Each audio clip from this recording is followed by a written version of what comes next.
Friends எப்படி இருக்கீங்க? எப்படி என் பசங்களுக்கு என்ன பேக் பண்ணி கொடுக்குறது மத்தியானத்துக்குன்னு யோசிச்சுட்ருப்பீங்க. இந்த மாதிரி பண்ணி கொடுத்து பாருங்க. சிப்ஸு கூட ரொம்ப நல்லாயிருக்கும். யாரும் டப்பாவே காலியாக தான் வரும். ட்ரை பண்ணி பாருங்கள். பிடிச்சிருந்தா லைக் பண்ணுங்கள், ஷேர் பண்ணுங்கள், சப்ஸ்கிரைப் பண்ணுங்கள்.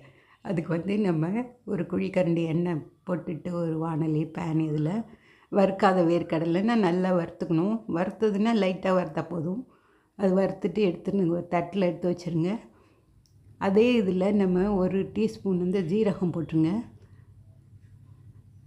ஜீரகம் போட்டுட்டு சால்ட் பண்ணுங்கள். அப்புறம் கடலைப்பருப்பு, உளுத்தம்பருப்பு,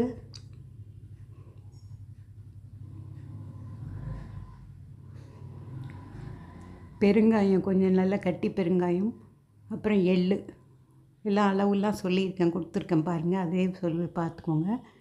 அப்புறம் ஒரு புளி வந்து நல்ல ஒரு நெல்லிக்காய், பெரிய நெல்லிக்காய் அளவு போட்டுருங்க. தூசி இல்லாமல் பார்த்து இது பண்ணிக்கோங்க. அப்புறம் சிவப்பு மிளகாய் 3 இல்லை 4 உங்கள் காரத்துக்கு ஏற்ற மாதிரி போட்டுக்கோங்க.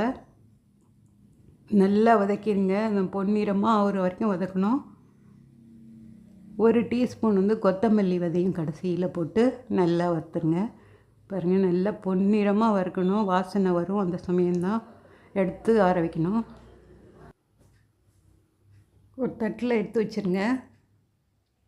அதே பேனில் வந்து நம்ம ஒரு கைப்பிடி ஒரு கப்பு உங்கள்கிட்ட கருவேப்பிலை எவ்வளோ இருக்கோ கொஞ்சம் நிறையாவே போடணுங்க. அது நல்லா போட்டு இப்படி சாட் பண்ணுங்கள். அந்த இதுலேயே நல்லா வதங்கிடும். அப்புறம் வந்து நல்லா ஒரு அளவுக்கு நல்லா வதங்கிட்ட பிறகு அப்படியே அடுப்பு அதிலேயே ஆஃப் பண்ணி அந்த சூட்லேயே இருக்கட்டும். அது கொஞ்சம் நல்லா கிறிஸ்பாயிரும். அதை முதல்ல எடுத்து நீங்கள் ஒரு மிக்ஸி ஜாரில் போட்டு பொடிச்சிக்கணும். குறப்பாக தான் இருந்தால் பரவாயில்ல. இந்த மாதிரி இருக்கும், கிடைக்கும் உங்களுக்கு. அப்புறம் நம்ம வறுத்து வச்ச எல்லா பொருளையும் சேர்த்து அதை நல்லா கலந்துட்டு மிக்சிலேயே சேர்த்து நல்லா அரைச்சிருங்க. உப்பு மட்டும் கொஞ்சம் போட்டுக்கோங்க. அப்புறம் வேணால் நம்ம பார்த்துட்டு போட்டுக்கலாம். இந்த பொடிக்கு தேவையான உப்பு மட்டும் போட்டுருங்க. போட்டுட்டு நல்லா கலந்து விட்டுருங்க. இது ரெடி ஆயிடுச்சு. இவ்வளோ யூஸ் பண்ண போகிறதில்ல, நம்ம கொஞ்சம் வச்சுக்கிட்டான், கொஞ்சம் வேணுங்கிற அளவு தான் போட போகிறோம்.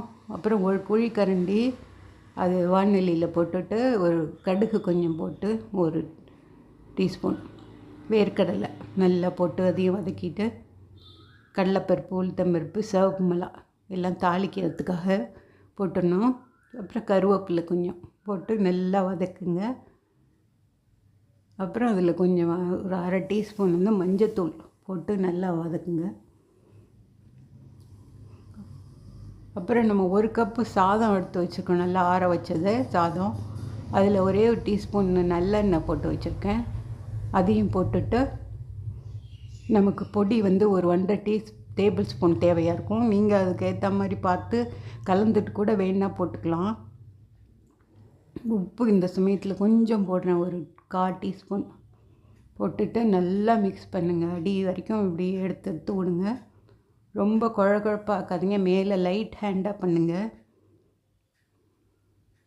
நல்லாயிருக்கும். இது பசங்களுக்கு கொடுத்திங்கன்னா திரும்பியே வராது. டப்பா நல்லா தீர்ந்து போயிடும். அடுத்த இன்னொரு நாள் கேட்பாங்க. பாருங்கள், ட்ரை பண்ணி பாருங்கள். பிடிச்சிருந்தா லைக் பண்ணுங்கள், ஷேர் பண்ணுங்கள், சப்ஸ்கிரைப் பண்ணுங்கள். பாருங்கள் எவ்வளோ நல்லாயிருக்கு. இந்த ரெசிபி ட்ரை பண்ணி பார்த்துட்டு நல்லா இருந்ததுன்னா சொல்லுங்கள். லைக் பண்ணுங்கள், ஷேர் பண்ணுங்கள், சப்ஸ்கிரைப் பண்ணுங்கள். இதை நீங்கள் வந்து பாட்டிலில் இது மாதிரி எடுத்து வச்சுட்டு வேணுங்கும்போது ஃப்ரிட்ஜில் வச்சுருங்க. வேணுங்கும்போது இருக்கலாம். இப்போ வந்து நான் அப்பப்போ கலரும்போது நீங்கள் ஒரு டீஸ்பூன் நான் வந்து வெல்லம் போட்டிருக்கேன். வெல்லம், நாட்டு சர்க்கரை எது வேணால் போடலாம். கொஞ்சம் ஒரு ஸ்வீட்டு பிடிச்சவங்க போடலாம், இல்லாட்டியும் விட்டுறலாம். கலந்துட்டு இந்த மாதிரி டப்பாவில் எடுத்து வச்சு நிறையா வேர்க்கடலையெல்லாம் மேலே தெரிகிற மாதிரி வச்சு அழகுபடுத்தி கொடுங்க பசங்களுக்கு. அது அடி டப்பாவில் சிப்ஸ் வச்சுருக்கேன், அதையும் சேர்த்து திறந்து பார்த்தோன்னே சாப்பிடணும் போல் இருக்கும். பிடிச்சிருந்தா லைக் பண்ணுங்கள், ஷேர் பண்ணுங்கள், சப்ஸ்கிரைப் பண்ணுங்கள். தேங்க்யூ.